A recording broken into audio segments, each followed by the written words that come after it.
Good evening, everybody. Crazy Larry here. Tonight, I'd like to discuss a little old time Valley Stream. We moved to Valley Stream in 1961 from Brooklyn, and it was a completely different town back then than it is now. You're talking about a small town vibe, and now you have that I don't care attitude. People walk by you, they don't look at you, they turn their heads. Nobody says hello. Nobody's happy anymore. But anyway, getting back to the early days, when we moved here, my father and mother, my sister Kenneth, and my sister Kenneth. I'm losing my mind tonight. My brother Kenneth, my sister Lois. We moved in, and we lived on Valley Stream Boulevard, across from the Village Green. And it was a different town as far as the way it was set up.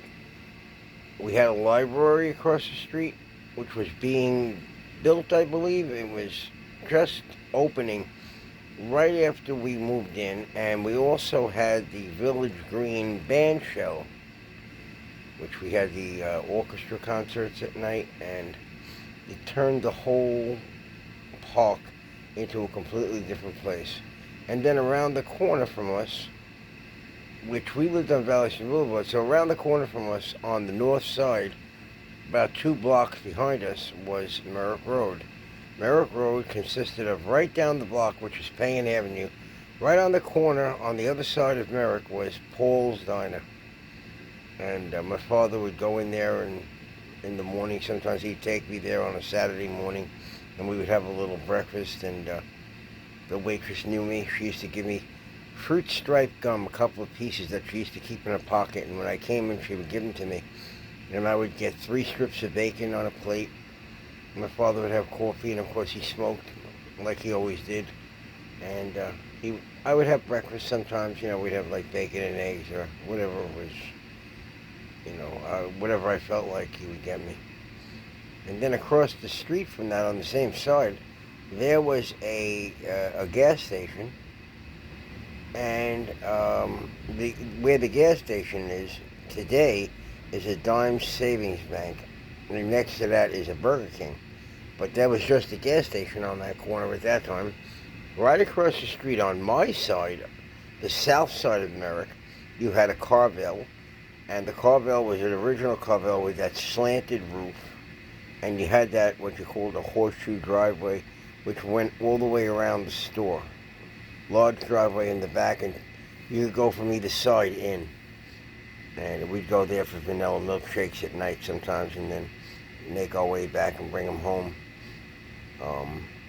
And then down the block, if you were on Paul's Diner's side, you would stay on that side going west, and about 3, 4, 5 blocks up, you'd get to, when we first moved in, it was a big open area with a burned out old house that belonged to a lady named Hattie Miller. She owned a big estate right on that corner, that whole piece of property, which had little ponds on it, and it was a gorgeous piece of property that, when she died, it went to ruin, and it was lit on fire. And then they finally tore it down, and they put up a shopping center, which consisted of Hills grocery store, food store, and then a little row of stores to the side of it, which had a movie theater in the corner called the Bel Air Movie Theater. And the movies were 50 cents. Also, there was a luncheonette, a candy store. I believe a pizza place went in later. There was a Chinese restaurant. And there was a number of changes. There was a place called Etc. Discount, which had cosmetics and things for women, as well as other things, like what you'd see today, like what Rite Aids and the Genovese's of those days, but today like a CVS has. And So when that went up, that was my mother's new store to shop. Prior to that, we had to do shopping in the local places and pick up everything, in each individual place. My mother still did that, believe it or not. She would go to the meat store on Rockaway Avenue. She would go to the beverage center, which was on Merrick Road, called County-Wide Beverage, and pick up soda. She'd go to the fish store on Valley Stream Boulevard and pick up fish, which we got for Friday nights. And it was pretty cool. It was a different town. A lot of things stayed the same for us in our family, where when we had to go to the dentist, we went back to Brooklyn to go to the dentist. We didn't know anybody here, so we stayed there and went to the dentist whenever we had to go. And that was on Snyder Avenue in Brooklyn near Holy Cross Cemetery.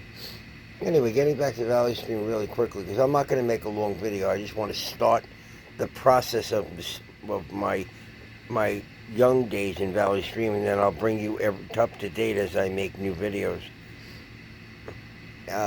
So that was our food store to go to, and then we went to all the individual stores. There was also a dairy barn directly across the street from the Hills New Shopping Center, where you got milk in glass bottles.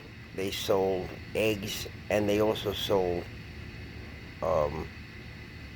all types of frozen items. Like, they also had soda, and they had orange juice, their own brand. And you could drive through to the door. The guy would open the sliding glass door, and he would say, "What do you want?" And my mother would say, because what we would do is we had milk delivery, but when we ran out of milk, which we always did, we would go there to get glass bottles of milk from them, and we'd bring them home. And this is when we ran out of milk, because we were getting a milk delivery from Glenville Hegeman, which was in Queens. And yeah, I remember that. That was a lot of fun back in the day. The milk delivery was another part that I'll get to in the next video. That was delivered to our house, I think a couple of times a week. And but anyway, that's the start of the my beginning history in Valley Stream, and there'll be a lot more to come. I got a lot of good things to tell everybody about the pool and a lot of good things. So I'll look forward to talking to you guys next time. Until then, Crazy Larry is signing off, and you guys have a good day, and take care, everybody. Bye.